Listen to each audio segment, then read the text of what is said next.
Shalom, saudaraku yang kukasihi di dalam nama Tuhan Yesus Kristus. Pagi ini kita merayakan kebangkitan Tuhan Yesus, yaitu kemenangan Dia di atas segala-galanya. Dia yang sudah memberikan nyawanya untuk kita. 3 hari yang lalu kita merayakan kematiannya, yaitu kasih-Nya yang besar, yang luar biasa bagi kita, supaya kita diselamatkan. Dan pagi ini kita merayakan kebangkitannya. Kita merayakan kemenangan yang luar biasa. Terima kasih Tuhan Yesus, karena Engkau Tuhan sudah mengambil kunci maut itu, Tuhan sudah merebut kunci maut itu dari iblis. Dan kami semua, barang siapa yang percaya kepada Yesus, maka akan mendapat keselamatan yang kekal di dalam nama Tuhan Yesus Kristus. Terima kasih Tuhan. Mari saudara kita persiapkan diri kita untuk mengucap syukur kepada Allah yang kekal, Allah yang sangat mengasihi kita. Terima kasih Tuhan. Waktunya untuk kita mengucap syukur. Terima kasih Tuhan Yesus.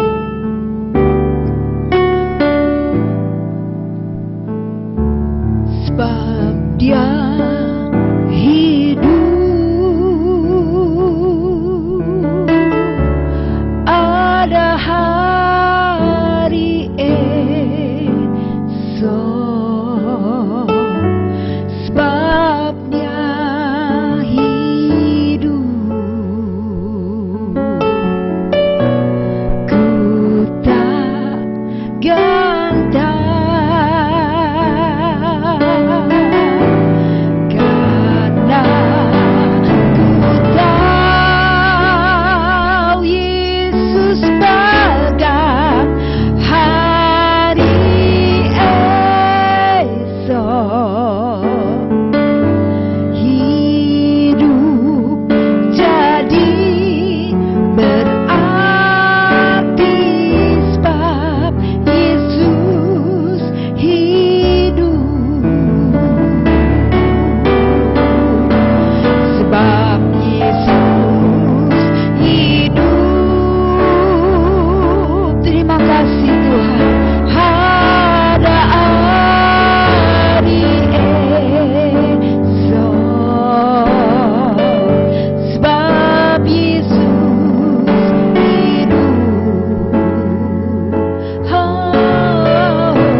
indah yang Kau berikan dalam hidup kami untuk kemuliaan-Mu. Terima kasih Bapa, kami bersyukur kepada Engkau Bapa. Kami tahu Tuhan, kasih-Mu itu kekal. Kasih-Mu itu melebihi segala sesuatu Tuhan. Terima kasih Tuhan. Kami bersyukur Tuhan untuk segala hal yang terjadi dalam hidup kami Tuhan. Ada rencana-Mu yang indah. Kami bersyukur Tuhan, pengorbanan-Mu itu Tuhan tiada bandingnya Tuhan. Kasih-Mu Tuhan, cinta-Mu itu Tuhan lebih dari cukup dalam hidup kami Tuhan. Terima kasih Tuhan. Terima kasih Yesus. Terima kasih Yesus buat cinta-Mu, kasih-Mu. Terima kasih Yesus. Terima kasih Yesus. Terima kasih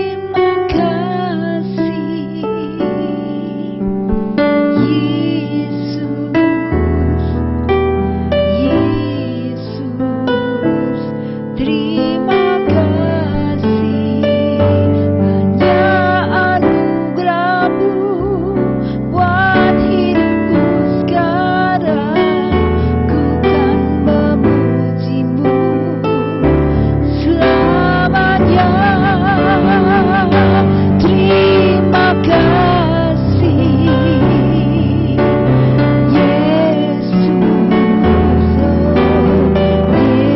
Yesus. Terima kasih. Hanya anugerah-Mu buat hidupku sekarang. Ku kan memuji-Mu selamanya.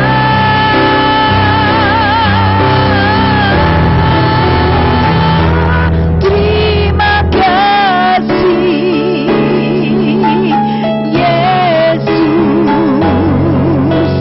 Yesus. Yesus, terima kasih. Hanya anugerah-Mu buat hidupku sekarang. Ku kan memuji-Mu selamanya. Terima kasih. Katakan dengan segenap hatimu, Yesus. Yesus, terima kasih. Hanya anugerah-Mu buat hidupku sekarang. Ku kan memuji-Mu selamanya. Ku kan memuji-Mu selamanya. Ku kan memuji-Mu. Saya serahkan kepada hamba-Nya selamanya.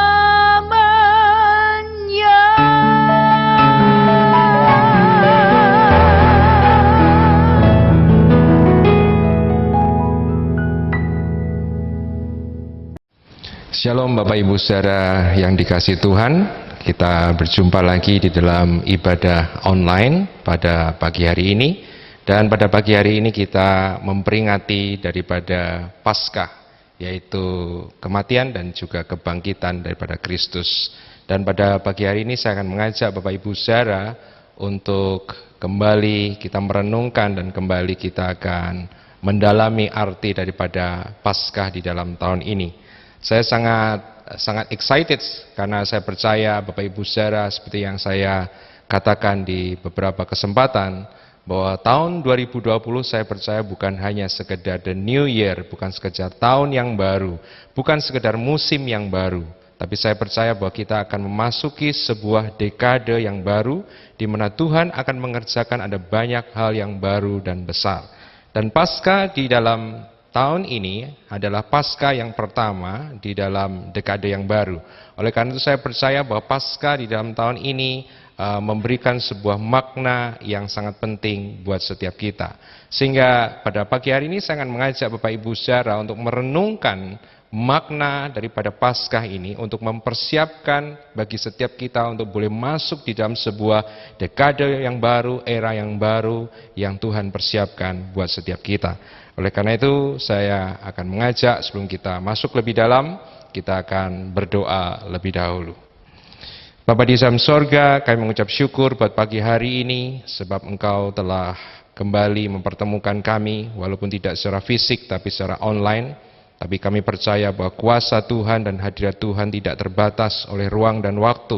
Oleh karena itu kami percaya bahwa kuasa hadirat-Mu dan urapan-Mu Tuhan akan hadir baik di rumah-rumah, baik bagi rekan-rekan yang menonton, kami percaya, yang melihat, yang mengikuti ibadah online pada pagi hari ini, kami percaya bahwa urapan yang sama, hadirat Tuhan yang sama akan ada di rumah kami masing-masing dan menjamah tiap-tiap pribadi yang ada.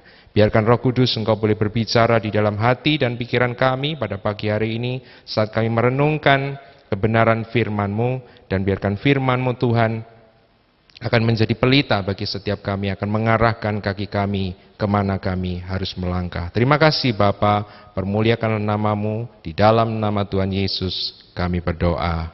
Amin.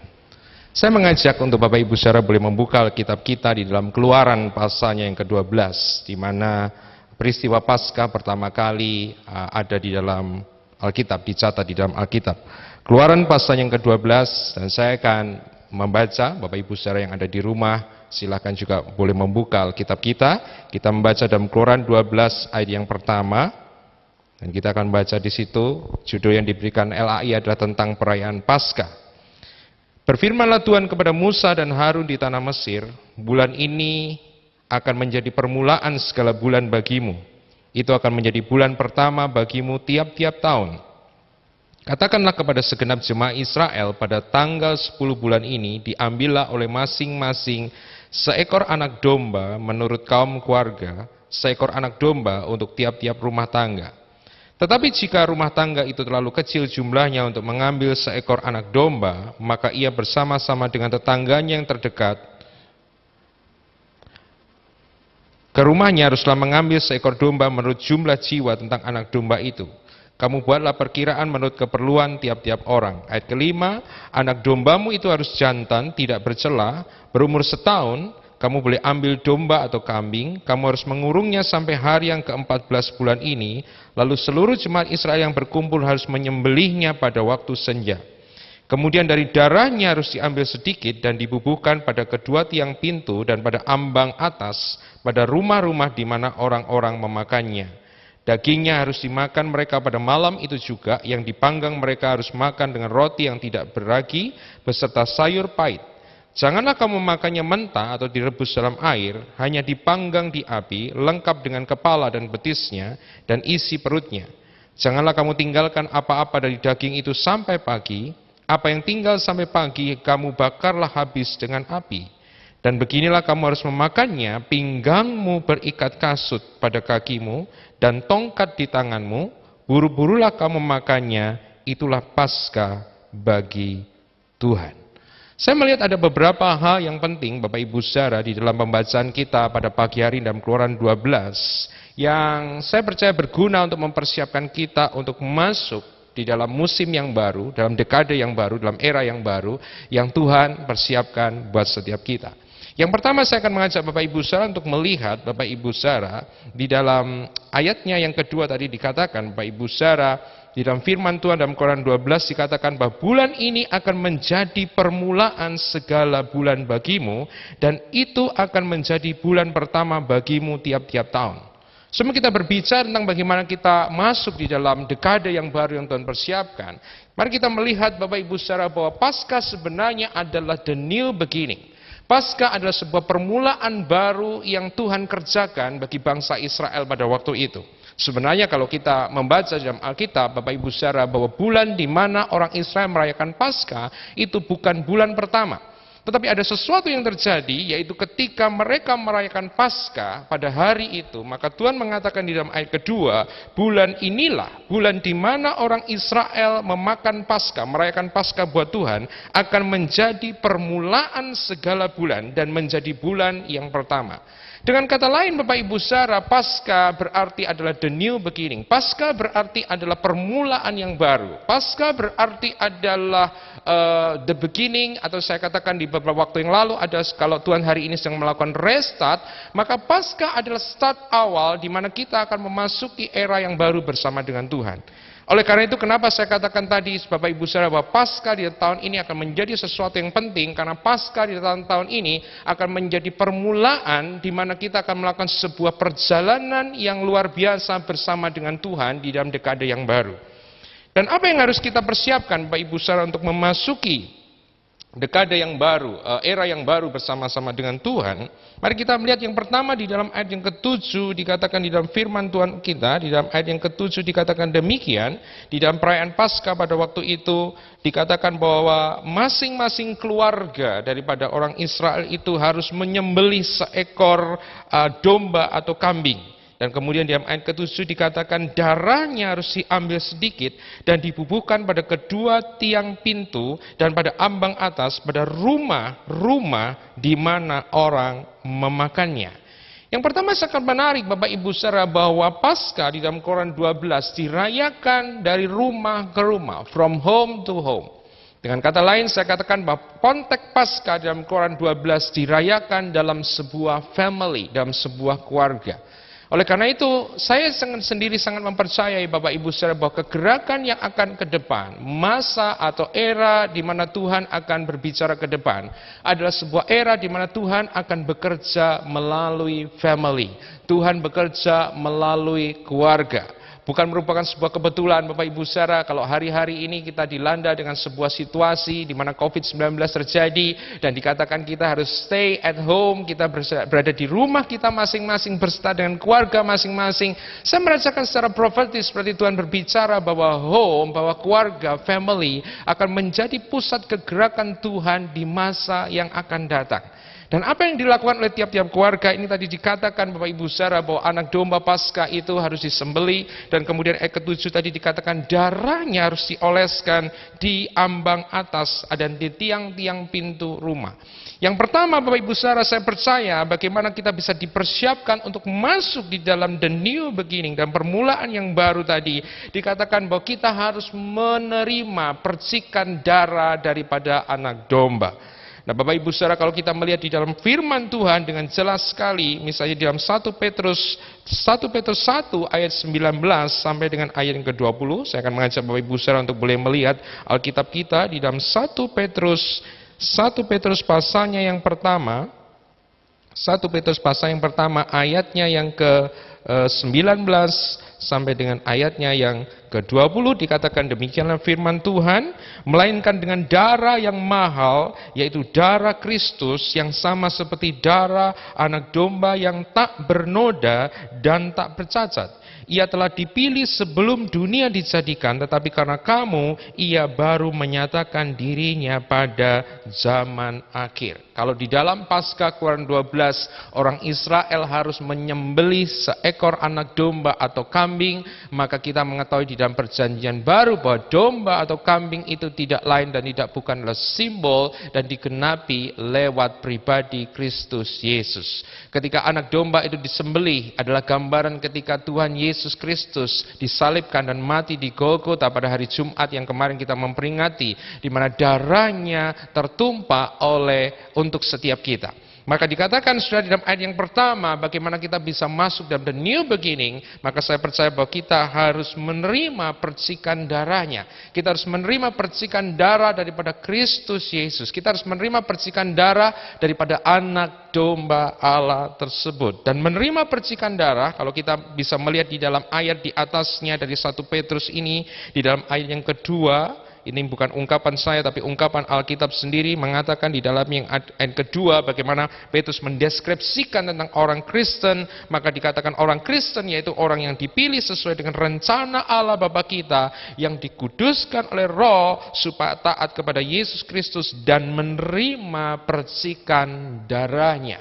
Apa artinya menerima percikan darah? Kalau orang Israel mengoleskan darah anak domba itu di tiap-tiap ambang pintu dan pintu rumah mereka, maka saya percaya menerima percikan darah Kristus berarti adalah menerima dan percaya bahwa Yesus Kristus adalah korban tebusan yang ditentukan oleh Allah.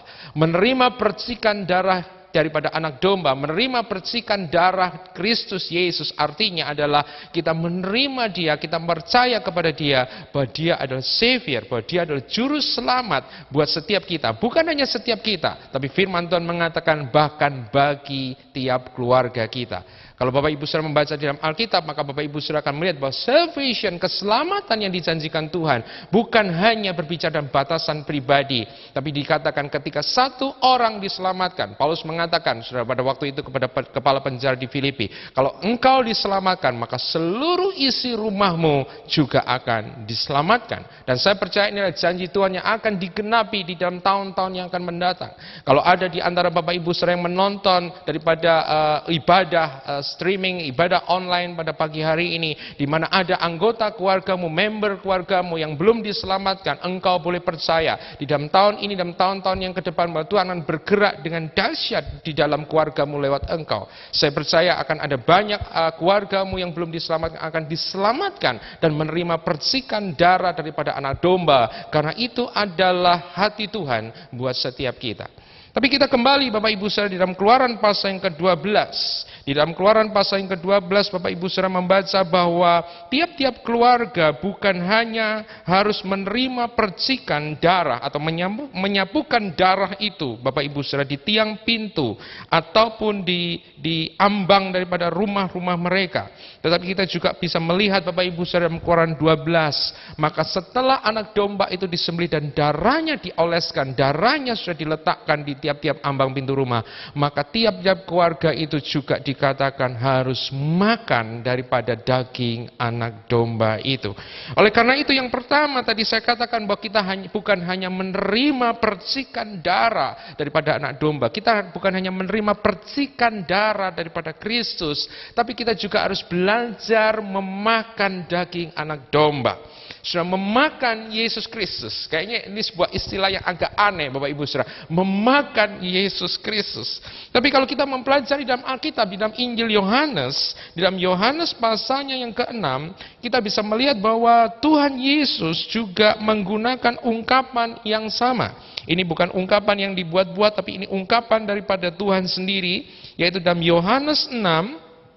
Di dalam Yohanes 6 ayat yang ke-53 kita bisa membaca bahwa Tuhan Yesus pun mengatakan kalimat ini kepada murid-muridnya. Yohanes 6 ayatnya yang ke-53, demikianlah firman Tuhan. Maka kata Yesus kepada mereka, aku berkata kepadamu, sesungguhnya jikalau kamu tidak makan daging anak manusia dan minum darahnya, maka kamu tidak mempunyai hidup di dalam dirimu. Saya ulang lagi. Maka kata Yesus kepada mereka, aku berkata kepadamu, sesungguhnya jikalau kamu tidak makan daging anak manusia, makan daging anak manusia dan minum darahnya, kamu tidak mempunyai hidup di dalam dirimu. Saya percaya tekanannya bukan hanya sekedar sudah menerima percikan darah, tapi bagaimana memakan daging anak manusia, memakan Kristus. Bapak Ibu Saudara, apa yang dimaksud dengan memakan daging anak manusia dan minum darahnya? Saya percaya ini tidak mengacu kepada perjamuan kudus, walaupun dalam perjamuan kudus memang dikatakan kita memakan daging dan meminum darah sebagai simbol pada waktu itu. Tapi saya percaya Bapak Ibu saya yang dimaksud dengan makan daging dan minum darah. Ada seorang penafsir yang mengatakan bahwa ini artinya adalah dalam bahasa Inggris adalah partake and share. Berarti ikut serta dan berbagi. Dengan bahasa lain dalam bahasa Jawa kita menggunakan kata-kata ini saudara, manunggal bersama dengan Tuhan. Saat kita memakan sesuatu, Bapak Ibu Saudara, maka sesuatu yang kita makan itu kemudian akan menyatu dengan diri kita. Saat kita makan sesuatu, kita juga menikmati makanan itu. Saat kita memakan sesuatu, maka sesuatu yang kita makan akhirnya akan menjadi kekuatan bagi kita dan energi buat kita. Oleh karena itu saya percaya, Bapak Ibu Saudara, ini yang dikehendaki Allah buat setiap kita. Dalam tahun-tahun yang ke depan, Bapak Ibu Saudara, waktu-waktu ke depan, Saudara, saat kita memasuki dekade yang baru, saya percaya, Bapak Ibu Saudara, bukan hanya akan ada revival besar, tuaian besar, tapi saya akan percaya juga akan ada peperangan yang lebih besar, akan ada lagi, Saudara, pergumulan yang lebih besar. Oleh karena itu kita bukannya sekedar menerima percikan darah Kristus, bukannya sekedar percaya, believe, have faith in Jesus, tapi kita juga harus belajar menikmati Kristus. Kita memakan Kristus, yang artinya saya katakan yang pertama adalah menikmati Dia. Jadi tahun ini Gereja Isa Masih Panglima Sudirman mengambil tema menikmati hadirat Allah, dan saya percaya itu bukan kebetulan, karena berarti Saudara dan Paskah kita juga diajak bukan hanya sekedar percaya dengan logika kita, percaya dengan pemikiran kita, tapi kita belajar menikmati Allah di dalam Kristus, menikmati Dia. Dan kemudian Saudara, kemudian kita menyatu dengan Dia, Saudara. Kita masuk dalam sebuah the deep fellowship, sebuah persekutuan, pergaulan yang intim dengan Tuhan, sehingga kita mengizinkan pikiran Kristus akhirnya menjadi pikiran kita, perasaan Kristus akhirnya menjadi perasaan kita, hati Kristus akhirnya menjadi hati kita. Kita manunggal bersama dengan Dia, kita bersatu dengan Dia, kita ada fellowship dengan Dia, sehingga pada endingnya apa yang terjadi, Bapak Ibu Saudara, bahwa seperti makan tadi memberikan energi buat kita. Saya percaya persekutuan yang mendalam dengan Tuhan itulah sumber energi, itulah sumber kekuatan buat kita untuk melakukan perjalanan bersama dengan Tuhan di masa-masa yang akan datang. Saya percaya ketika seseorang percaya pada hari-hari ke depan, kalau dia tidak belajar membangun sebuah keintiman dengan Tuhan, menikmati Kristus, masuk dan deep fellowship dengan Tuhan, saya percaya orang tersebut tidak akan bisa bertahan, Bapak Ibu Saudara, di dalam peperangan yang akan datang. Tapi saat kita belajar bukannya menerima percikan darah Kristus, tapi menikmati Dia dan mengambil Dia sebagai kekuatan kita, maka kita percaya, Bapak Ibu Saudara, kita akan masuk dalam destiny, dalam visi, dalam hal yang Bapa rencanakan buat setiap kita. Itu yang pertama, bagaimana kita di-prepare, kita masuk dalam the new beginning, yaitu makan daging anak domba, menerima percikan darahnya. Tapi bukan hanya itu, mari kita kembali dalam Keluaran pasal yang ke-12. Ternyata Bapak Ibu Saudara, saat kita membaca di dalam Keluaran pasal yang ke-12, maka tiap-tiap keluarga yang memakan daging anak domba, itu bukan hanya memakan daging saja, ada hidangan yang lain, Bapak Ibu Saudara, yang dipersiapkan dengan daging anak domba. Kita membaca di dalam ayat yang ke-8 dalam Keluaran 12 dikatakan, maka dagingnya harus dimakan mereka pada malam itu juga, yang dipanggang mereka harus makan, perhatikan ini, dengan roti yang tidak beragi beserta dengan sayur yang pahit. Apa maksudnya ini? Bahwa daging anak domba itu harus dimakan dengan roti yang tidak beragi beserta dengan sayur yang pahit. Bapak Ibu Saudara, Rasul Paulus pernah mengatakan di dalam Perjanjian Baru, dia menulis kepada jemaat Korintus pada waktu itu. Kita bisa membaca di dalam 1 Korintus pasal yang ke-5, 1 Korintus pasal yang ke-5, Rasul Paulus di bawah ilham Roh Kudus, dia menerangkan tentang apa maksud daripada roti yang tidak beragi. 1 Korintus pasal yang ke-5, dan kita membaca ayat yang ke-7 sampai dengan ayatnya yang ke-8. 1 Korintus 5 ayat yang ke-7 dan ayat yang ke-8. Mari kita akan membaca. Dikatakan ayat ke-7, buanglah ragi yang lama itu supaya kamu menjadi adonan yang baru, sebab kamu memang tidak beragi, sebab anak domba Paskah kita juga telah disembelih, yaitu Kristus. Ayat 8, karena itu marilah kita berpesta, bukan dengan ragi yang lama, bukan pula dengan ragi keburukan dan kejahatan, tapi dengan roti yang tidak beragi, yaitu kemurnian dan kebenaran. Bapak Ibu Saudara, saya percaya bahwa roti yang tidak beragi, selain melambangkan daripada anak domba yang tidak bercela juga, ternyata Rasul Paulus menjelaskan dalam 1 Korintus pasal yang kelima, bahwa roti yang tidak beragi itu melambangkan gereja Tuhan. Roti yang tidak beragi melambangkan umat Tuhan yang dikatakan hidup di dalam kemurnian dan kebenaran. Jadi roti yang tidak beragi, Bapak Ibu saudara, berbicara tentang bahasa umum yang sering kita pakai adalah holiness, tentang kekudusan. Saya percaya Bapak Ibu saudara, topik tema kekudusan, ada seorang teman saya mengatakan, saudara, ketika beberapa waktu yang lalu kita mendengar ada banyak kabar Bapak Ibu saudara tentang gereja-gereja, ada banyak hamba-hamba Tuhan yang dikoncang dengan banyak isu.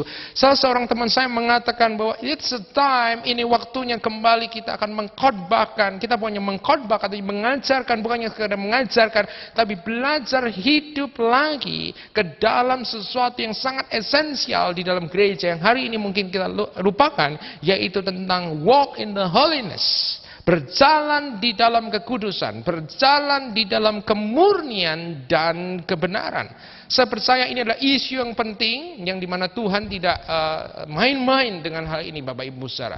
Saya percaya untuk dekade yang ke depan, saudara, dalam era yang ke depan, di mana Tuhan akan mengajak kita, maka hanya orang-orang yang hidup di dalam kekudusan, orang hidup dalam kemurnian hatinya, dalam kebenaran, yang berjalan di dalam kebenaran, itulah yang akan dapat mendengar Tuhan, berjalan bersama Tuhan, dan akan saudara melakukan misi Tuhan, karya-karya Tuhan. Saya percaya ini ada sesuatu yang sangat ditekankan oleh Roh Kudus hari-hari ini. Bahwa kekudusan yang hari-hari ini mungkin saudara dilupakan bahkan dari mimbar. Ada banyak mimbar-mimbar gereja yang tidak mengkhotbahkan tentang kekudusan. Tapi saya percaya holiness, kekudusan adalah sesuatu yang sangat ditekankan Tuhan. Kita tidak akan bisa masuk dalam era yang baru saat kita saudara masih hidup di dalam ketidakkudusan. Harus dibuang ragi yang lama, ketidakmurnian saudara. Saya seringkali mengatakan bahwa murni itu lebih dalam, bukan hanya sekedar bersih, saudara. Murni berarti tidak ada campuran di dalamnya. Kalau Bapak Ibu saudara mengenakan perhiasan, mungkin cincin ataupun apapun, saudara, saya boleh mengatakan bahwa cincin yang Bapak Ibu saudara pakai bisa saja cincin yang bersih, tetapi cincin itu tidak murni. Bapak Ibu saudara, Tuhan menghendaki bukan yang kita sekedar hidup bersih, bukan hanya hidup clean, tapi pure. Bukan hanya sekedar bersih di luar, tapi murni di dalam. Saudara. Bahkan saya percaya hari-hari ini, saudara, dalam masa-masa karantina, saudara, yang Tuhan kerjakan, saya selalu mengatakan bahwa that's a preparing time. Ini waktu yang Tuhan ingin supaya kita mempersiapkan hati kita. Kita menyelidiki hati kita. Kita menyelidiki motivasi hati kita. Apakah kemurnian itu sudah menjadi bagian daripada kita? Bapak Ibu saudara, bahwa kemurnian adalah salah satu topik yang sangat penting saudara, di dalam Alkitab. Tanpa kemurnian kita tidak bisa melihat Tuhan. Tanpa kemurnian kita tidak bisa berjalan dengan Tuhan. Oleh karena itu saya mengajak Bapak Ibu saudara, mari mulai dari Paskah ini kita mulai belajar Bapak Ibu saudara, hidup di dalam kemurnian. Kalau ada hal-hal yang ada dalam hidup kita yang Tuhan tidak berkenan, mungkin berhala-berhala, idol, sesuatu yang menggantikan Tuhan di dalam kehidupan kita, maka saya mengajak saudara di dalam Minggu Paskah ini, mari kita belajar untuk mengambil keputusan pada Tuhan. Kita mengatakan, ya Tuhan, aku mau membuang segala sesuatu yang menghalangi aku untuk bisa berfellowship, untuk aku masuk dalam persekutuan dengan Engkau. Tuhan, biarlah segala berhala, segala idol ini boleh Engkau singkirkan, sehingga aku boleh bersatu manunggal dengan Engkau. Selain roti yang tidak beragi, tadi kita mengatakan di dalam Keluaran pasal ke-12, dikatakan juga harus makan sayur yang pahit. Apa artinya makan sayur yang pahit? Saudara? Sayur yang pahit di dalam Keluaran 12 dimakan sebagai lambang penderitaan orang Israel di tanah Mesir. The bitterness of life. Kehidupan yang sangat pahit ketika mereka ada di tanah Mesir. Sehingga setiap tahun ketika orang Israel merayakan Paskah bagi Tuhan, mereka akan selalu diingatkan betapa sengsaranya mereka ketika mereka ada di tanah Mesir. Sehingga harusnya itu membuat mereka untuk tidak kembali ke Mesir. Dan di satu sisi yang lain, mereka belajar mengucap syukur kepada Tuhan. Kenapa roti tidak beragi? Bapak Ibu harus makan bersama dengan sayur yang pahit. Karena seringkali holiness, kekudusan, berjalan dalam kemurnian akan terjadi saat kita belajar Bapak Ibu untuk melihat, untuk mengingat kembali bagaimana kehidupan kita sebelum kita menerima Kristus. Bagaimana kehidupan kita sebelum kita percaya percaya kepada Kristus. Betapa menderitanya, betapa sengsaranya. There is no joy, nggak ada sukacita. There is no peace, nggak ada damai sejahtera, Bapak Ibu Saudara, di dalam hati kita. Masih ingatkah kita saat the first time pertama kita berjumpa dengan Kristus, menerima Kristus, percaya kepada Kristus, kita menerima sukacita sorga. Kita menerima damai sejahtera yang tidak bisa dunia berikan, Bapak Ibu Saudara. Kita bisa menikmati itu. Tapi seringkali beriringnya waktu, Bapak Ibu Saudara, kita lupa tentang semuanya itu. Maka kenapa roti beragi harus dimakan bersama dengan sayur yang pahit? Karena berjalan di dalam holiness, berjalan di dalam kekudusan, berjalan dalam kemurnian, berarti juga kita harus terus mengingatkan diri kita betapa bitter, betapa pahit, betapa sengsaranya kehidupan kita tanpa Kristus. Dan itu harusnya mendorong kita, Bapak Ibu Saudara, untuk kita tidak kembali kepada kehidupan kita yang lama, tapi kita pressing in, kita maju terus bersama-sama dengan Kristus. Dan di sisi yang lain, seperti tadi saya katakan, harusnya itu juga sudah menimbulkan satu ucapan syukur di dalam diri kita. Paskah harus dilayakan dengan sebuah ucapan syukur. Kita percaya, kita bersyukur kepada Tuhan, kita give thanks, kita mengucap syukur kepada Tuhan tentang apa yang dikerjakan. Saya percaya bahwa kekudusan, Bapak Ibu Saudara, tidak harus berarti tidak boleh ketawa. Bahkan saya berkatakan bahwa kekudusan sangat erat kaitannya dengan kata joy. The joy of the holiness, Saudara. Sukacita kekudusan. Anda tidak bisa hidup kudus tanpa sukacita. Anda tidak bisa hidup tanpa sukacita Tuhan. Bahkan justru ucapan syukur dan sukacita itulah yang akan menjaga saudara tetap hidup di dalam kekudusan Tuhan. Dan yang ketiga, Bapak Ibu Saudara, kita kembali di dalam Keluaran pasalnya yang ke-12. Di dalam Keluaran 12, saya ingin mengajak Bapak Ibu Saudara untuk melihat sekarang di dalam ayatnya yang ke-11 tentang bagaimana mereka waktu memakan itu. Dalam Keluaran 12 ayat ke-11, firman Tuhan mengatakan, dan beginilah kamu memakannya, maka pinggangmu berikat, kasut pada kakimu, dan tongkat di tanganmu, buru-burulah kamu makannya. Itulah Paskah bagi Tuhan. Saudara, apa yang penting di sini yang ketiga adalah ketika orang Israel merayakan Paskah, mereka merayakan Paskah dalam kondisi siap berangkat, saudara. Mereka merayakan Paskah dengan pinggang yang berikat, saudara, kasut pada kaki, tongkat pada tangan. Kalau saya boleh katakan hari-hari ini makannya itu berarti sebenarnya seperti saudara mau ready to go, saudara mau siap untuk pergi, saudara mandi, saudara pakai pakaian yang terbaik, saudara bawa saudara mungkin dompet saudara, tas saudara, ya ready to go. Maka yang ketiga, saya percaya untuk masuk dalam era yang baru. Yang ketiga juga kita siap, kita masuk dalam sebuah mentalitas ready to go, siap untuk pergi bersama-sama dengan Tuhan. Pertanyaan pagi hari ini, are you ready to go with God? Apakah Anda siap pergi bersama Tuhan di dalam petualangan, di dalam ziarah yang baru bersama Tuhan? Are we ready? Apakah kita siap? Apakah Anda siap? Apakah saya siap? Saudara, ini menjadi satu perenungan di dalam hati saya secara pribadi. Apakah saya siap untuk masuk di dalam era yang baru? Karena saya percaya dalam era yang baru, dekade yang baru, yang Tuhan akan bawa kita, ini adalah sebuah dekade yang baru, yang sama sekali baru. Tuhan akan berkarya dengan metode-metode yang baru, dengan strategi-strategi yang baru, dengan kesempatan-kesempatan yang baru, saudara. Sehingga kita perlu prepare ourselves, kita perlu mempersiapkan diri kita, ready to go with the Lord, untuk pergi bersama-sama dengan Tuhan. Yang sangat menarik Bapak Ibu Saudara, ketika saya membaca kata-kata ini, biarlah pinggangmu itu berikat. Saya teringat pada satu ayat perjanjian baru, kembali ke dalam 1 Petrus. Rupanya Petrus menerima sudah banyak inspirasi, saudara, tentang Paskah. Dalam 1 Petrus pasal yang pertama, ayat yang ke-13. Terus sudah perhatikan 1 Petrus 1 ayat 13, judul perikopnya adalah kekudusan dan kasih persaudaraan. Menarik, saudara, kita tadi bicara tentang kekudusan, holiness. Dan rupanya di sini juga Petrus berbicara holiness. Ayat 13 dikatakan dari 1 Petrus mengatakan, sebab itu siapkanlah akal budimu, waspadalah dan letakkan pengharapanmu seluruhnya atas kasih karunia yang dianugerahkan kepadamu pada waktu penyataan Yesus Kristus. Alkitab kita, LAI mengatakan, sebab itu siapkanlah akal budimu. Terjemahan yang lain katakan, biarlah engkau berikat pinggang. Biarlah akal budimu itu akan memakai ikat pinggang. Yang artinya bahwa akal budi kita dipersiapkan. Akal budi berbicara bukan hanya bicara tentang hati, tapi juga bicara tentang logika, tentang nous. Saya percaya hari-hari ini kita harus mengubah banyak hal, Bapak Ibu Saudara. Cara kita bergereja, cara kita melayani, cara kita menyembah Tuhan, cara kita berelasi satu sama lain, cara kita melayani satu sama lain, cara kita memandang satu sama lain, itu harus berubah, saudara.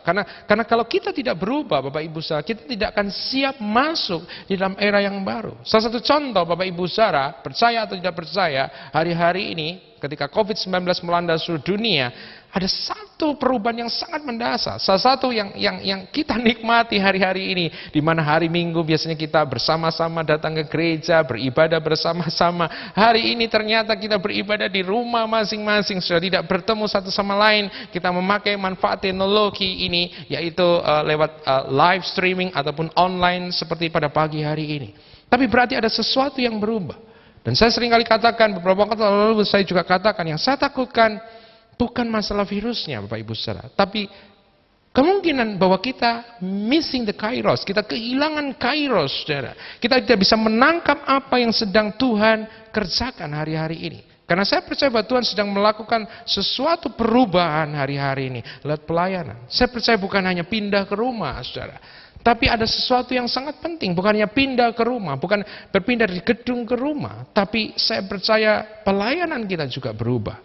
Ya, bukan hanya sekedar menerima khotbah seperti ini, tapi saya percaya ke masa-masa depan discipleship, pemuritan menjadi sesuatu yang sangat esensial bagi gereja. Pemuritan menjadi sesuatu esensial bagi gereja. Orang-orang percaya bukan hanya, saudara, bukan lagi waktunya, saudara, untuk menerima dan menerima firman atau khotbah dari 1-2 orang hamba Tuhan, tapi setiap believers, disciple of Christ, murid Kristus, juga harus belajar untuk, Bapak Ibu saudara, merenungkan firman, menggali firman secara pribadi di rumah kita masing-masing. Are you ready to go with the Lord? Kita harus belajar, saudara. Ada banyak hal yang harus kita renungkan. Bagaimana kita mengubah komitmen hati kita, lifestyle kita, gaya kita, pelayanan kita, cara beribadah kita, cara berelasi, saudara, sebagai suami istri, orang tua dan anak. Saya percaya bahwa Tuhan sedang mengajar kita melakukan sebuah perubahan. Tuhan sedang mengkalibrasi ulang. Tuhan sedang melakukan sebuah riset, saudara, di dalam kehidupan kita dan dalam kehidupan bergereja. Dan saya percaya 3 hal ini, Bapak Ibu saudara. Yang pertama adalah bagaimana kita menerima percikan darahnya. Kita percaya kepada Dia, menikmati Kristus, saudara, sebagai sumber kekuatan kita. Yang kedua, hidup di dalam kekudusan, holiness in the purity, saudara. Dan juga mengingatkan kepada kita the suffering, penderitaan yang kita alami sebelum kita mengenal Kristus. Yang ketiga, kesiapan hidup kita, mental kita, hati dan pikiran kita untuk ready to go with the Lord. Saya percaya, saudara, kata Paskah dalam tahun ini sudah mengandung makna yang betul-betul penting. Paskah artinya Passover. Paskah artinya adalah dilewatkan. Paskah artinya adalah melewati sesuatu. Passover juga berarti crossover.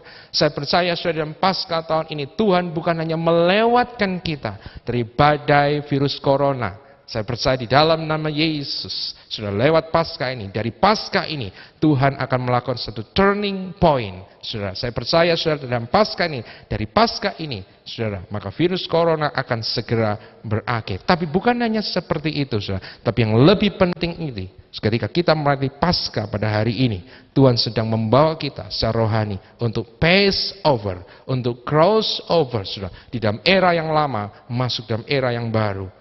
Bersama-sama dengan Tuhan, era yang luar biasa bersama-sama dengan Tuhan. Oleh karena itu saya merasakan satu exciting di dalam spirit dan roh saya, karena kita akan segera masuk di dalam era yang baru. Dan biarlah Paskah, saudara, di dalam tahun ini memberikan makna yang sangat penting buat kita semua. Tuhan memberkati kita semua, dan mari kita menutup renungan firman Tuhan pada pagi hari ini dengan berdoa. Bapa, kami mengucap syukur pada pagi hari ini untuk kebenaran firman-Mu. Sungguh kami mengucap syukur Tuhan, karena di dalam tahun ini kami boleh merayakan Paskah. Tapi bukan hanya sekedar perayaan-perayaan seperti biasa, tapi kami percaya Paskah dalam tahun ini menjadi Paskah yang profetik, menjadi the turning point bagi setiap kami, titik balik di mana kami percaya bahwa Tuhan akan membawa kami dari masa yang lama masuk masa yang baru, melewati era, meninggalkan era yang lama, masuk di dalam era yang baru. Kami berdoa biarkan lewat firman Tuhan pada pagi hari ini Engkau Roh Kudus memberikan iluminasi, pencerahan buat setiap anak-anak-Mu yang mendengar berita ini. Anugerahkan kepada kami telinga untuk mendengar apa yang Engkau ingin sampaikan buat setiap kami. Dan biarkan Tuhan kami belajar menikmati Engkau. Kami belajar dengan menikmati Engkau, kami berjalan dalam kekudusan dan kemurnian. Dan kami belajar untuk mempersiapkan diri kami untuk berjalan bersama Tuhan. Crossing the Jordan, seperti orang Israel melewati daripada sungai Yordan. Kami masuk dalam the land of promise, tanah perjanjian. Kami percaya di tahun ini dan tahun-tahun ke depan akan menjadi the land of promise, tanah perjanjian, di mana Tuhan akan menggenapi semua visi, semua janji yang Tuhan berikan kepada kami. Sehingga seperti yang Kau firman, tidak ada yang baik yang tidak digenapi oleh Tuhan, tapi semuanya akan digenapi dalam nama Yesus dalam setiap diri kita. Hamba-Mu berdoa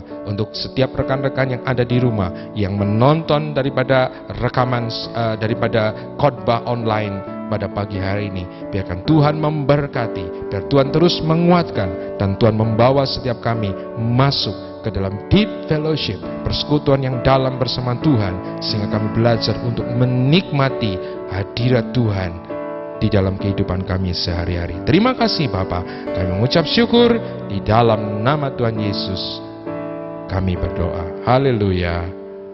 Amin.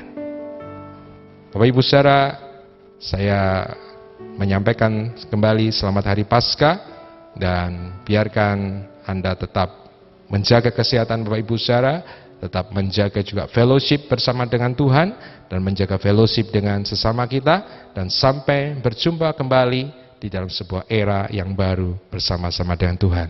Tuhan memberkati.